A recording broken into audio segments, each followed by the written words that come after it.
foi muito cantado pela nossa igreja em todo o Brasil, diante das situações políticas, econômicas e sociais que nós estamos vivendo nos últimos dias.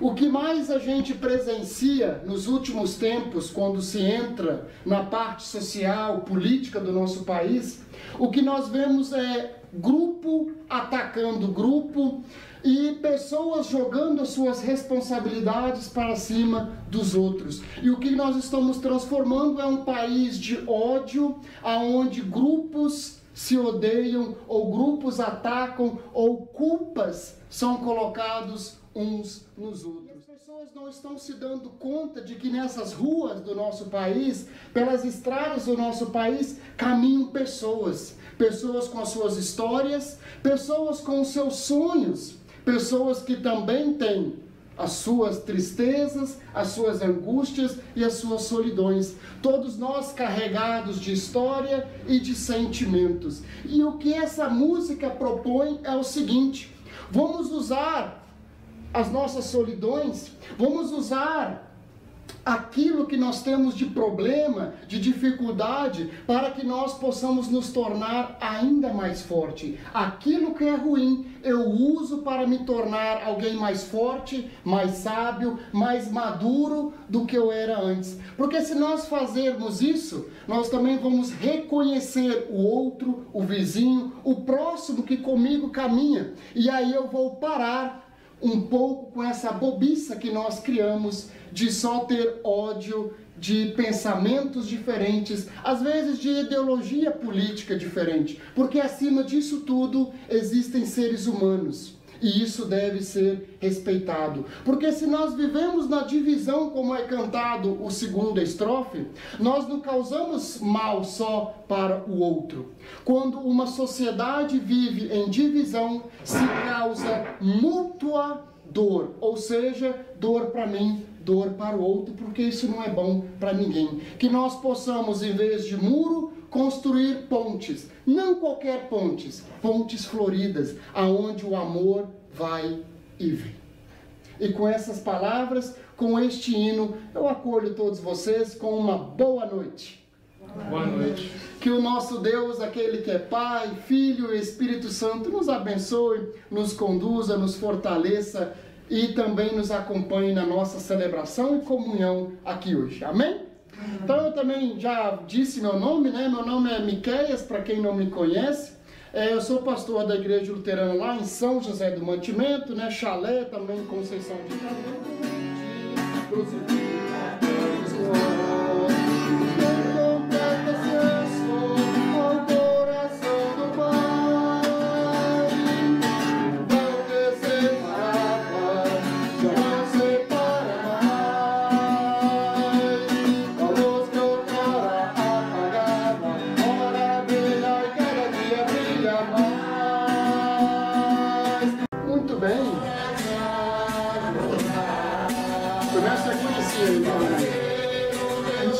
Antigo, esse é antigo.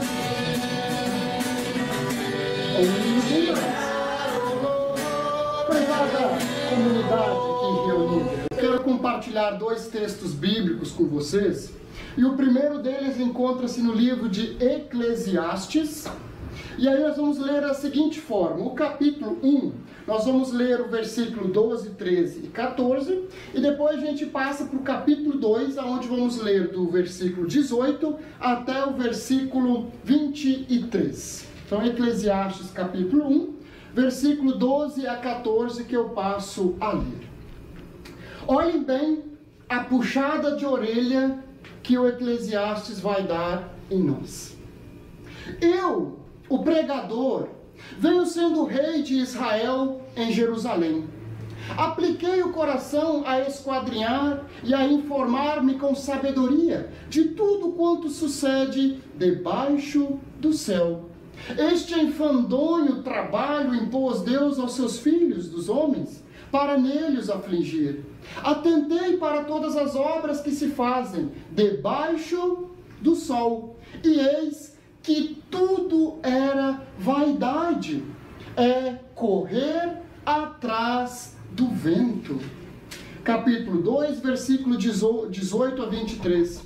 Também aborreci todo o meu trabalho, com que me afadiguei debaixo do sol, visto que o seu ganho eu havia de deixar a quem viesse depois de mim. E quem pode dizer que será sábio ou estulto? Contudo, ele terá domínio sobre todo o ganho das minhas fadigas e sabedoria debaixo do sol. Também isto é vaidade. Então me empenhei porque o coração se desesperasse de todo o trabalho, com o que afadigara debaixo do sol. Porque há homem cujo trabalho é feito com sabedoria, com ciência, com destreza, contudo, deixará o seu ganho como porção a quem por ele não se esforçou. Também isto é vaidade e grande mal. Pois que tem um homem de todo o seu trabalho e da fadiga do seu coração, em que ele anda trabalhando debaixo do sol? Porque todos os seus dias são como dores, e o seu trabalho desgosto. Até de noite não descansa o seu coração. Também isto é vaidade. E a segunda leitura bíblica que vai nos complementar esse de Eclesiastes, encontra-se no Evangelho de Lucas, capítulo 12, os versículos 13 até o 21.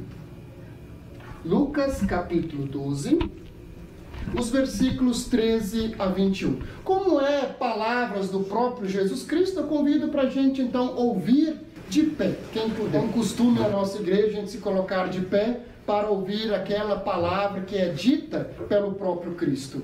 E Jesus Cristo nos conta este caos e depois uma história. Nesse ponto, um homem que estava no meio da multidão lhe falou a Jesus: Mestre, ordena ao meu irmão que reparta comigo a herança.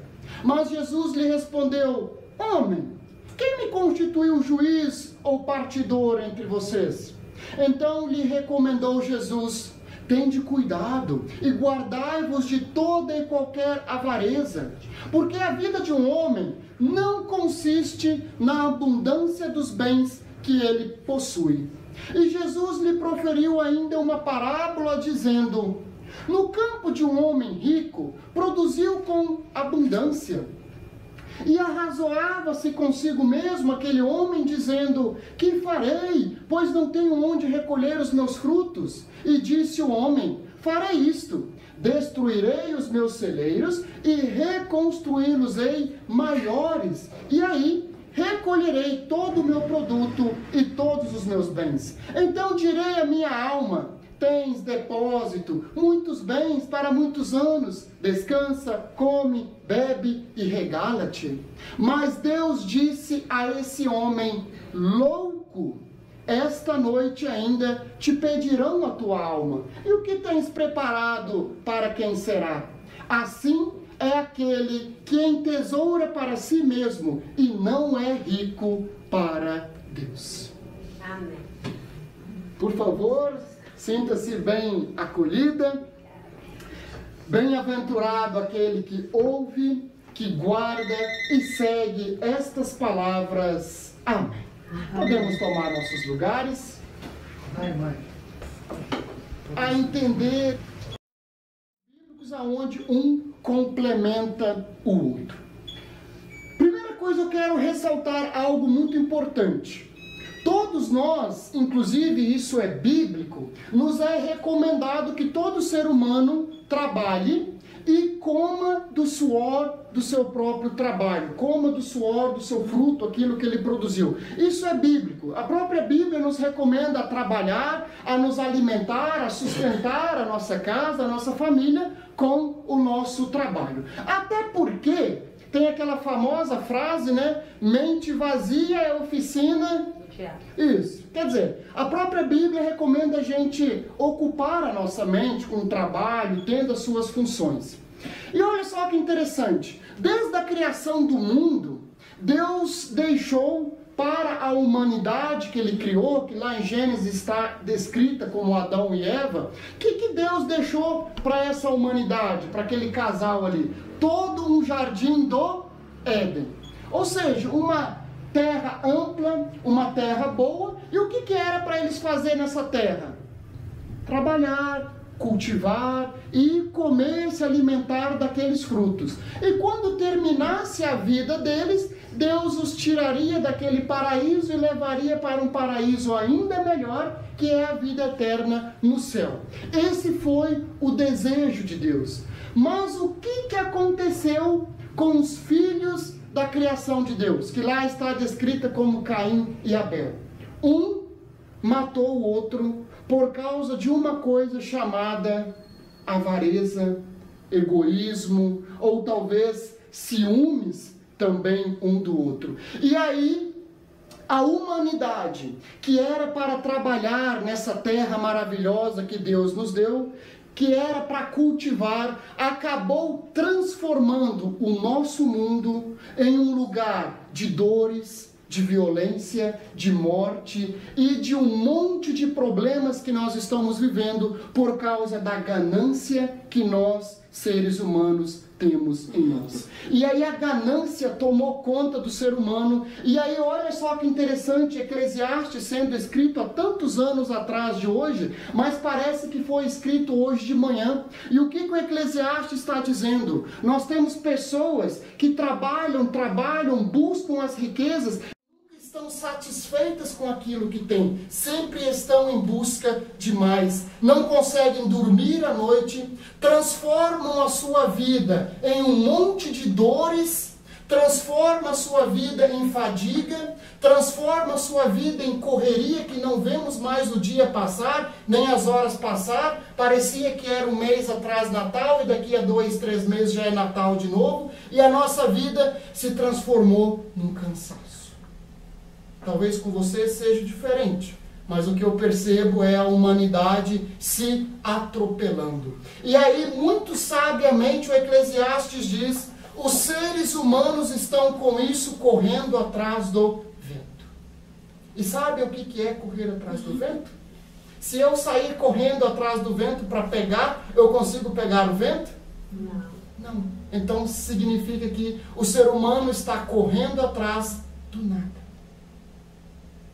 Na verdade, se ficasse no nada ainda está bom, porque nós, seres humanos, estamos conseguindo destruir a nossa vida. Aquele jardim do Éden que Deus fez, nós estamos literalmente destruindo eles. E eu não sei se vocês têm acompanhado as notícias, mas eu vi uma pesquisa de que se nós, seres humanos, continuarmos nesse ritmo que nós estamos, nós só vamos sobreviver mais entre 130 a 180 anos. Ou seja, daqui a 130 anos, se continuarmos neste ritmo, a humanidade será extinta do planeta.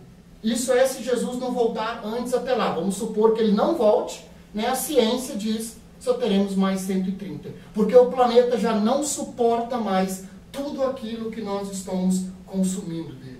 E se nós estivéssemos consumindo para um bem social, ainda estava muito bom. O problema é que nós estamos consumindo a cada ano mais, e a cada ano mais aumenta o número de famintos, aumenta o número de pessoas com necessidade, aumenta o número de pessoas com depressão, precisando de remédio para dormir, aumenta cargas e mais cargas. Ou seja, nós estamos correndo atrás do vento.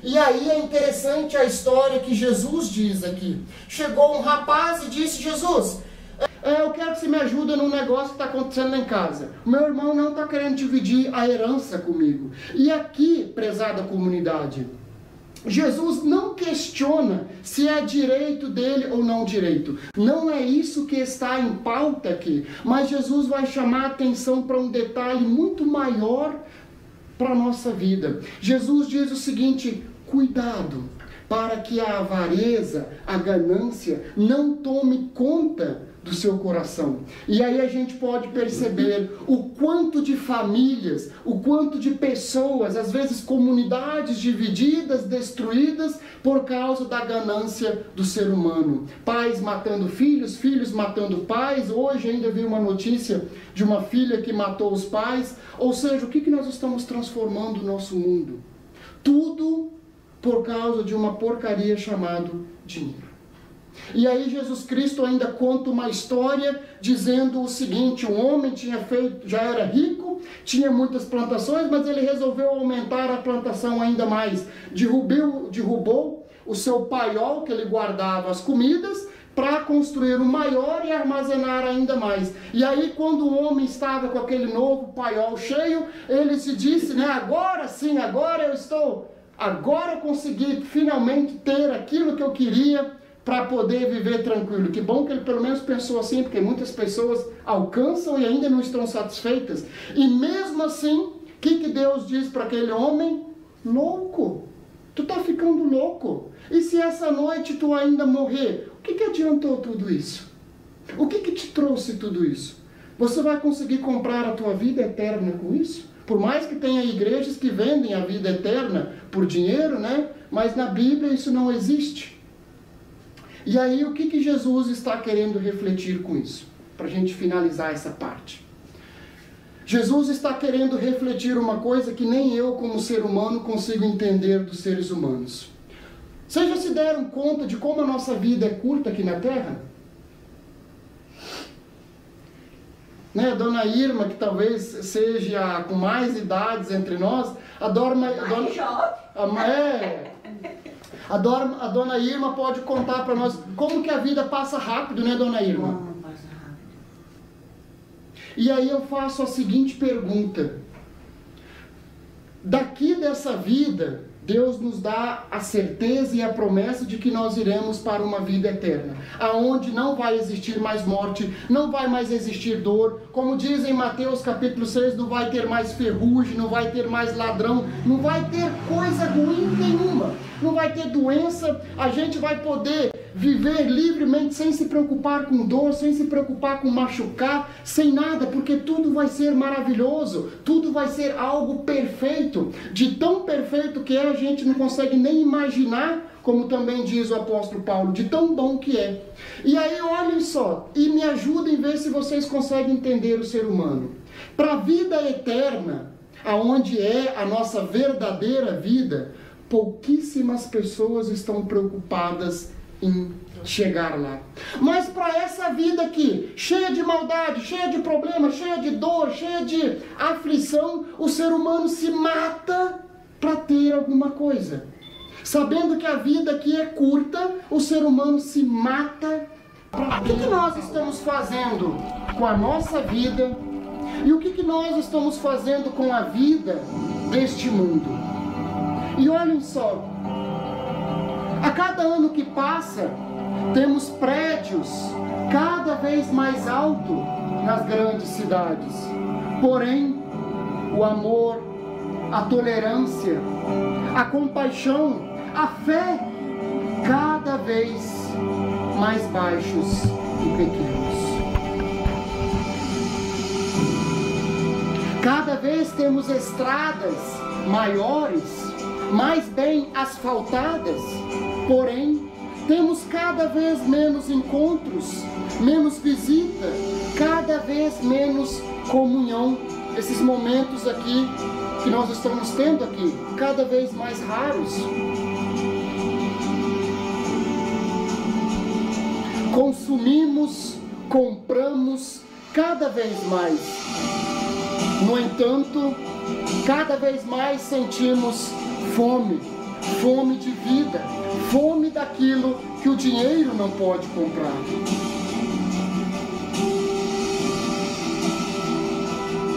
Temos casas cada vez maiores, cada vez mais bonitas, porém famílias cada vez menores, cada vez mais desestruturadas. A ciência diz que nós temos cada vez mais vida, mais longa vida, né? Porém, temos cada vez menos tempo. Tempo para o próximo, tempo para nossos filhos, pais, vizinhos. Não estamos mais encontrando tempo para nada.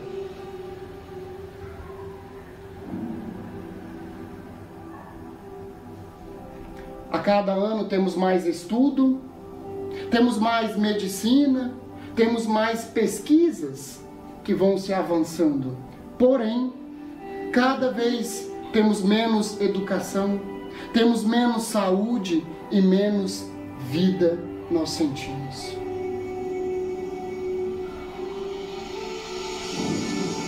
Cada vez mais festas, mais shows, mais consumo, mais bebida, e nós criamos a falsa ilusão de cada vez mais diversão. A pílula resolve tudo. Para dormir, eu uso a pílula. Para acordar, uso o remédio. Se eu quero ter disposição para trabalhar, uso também o remédio. Se eu quero relaxar, eu uso o remédio. E se eu quero ter prazer, também eu já uso o remédio. A pílula parece que veio para as nossas vidas para resolver tudo. Mas tudo o quê?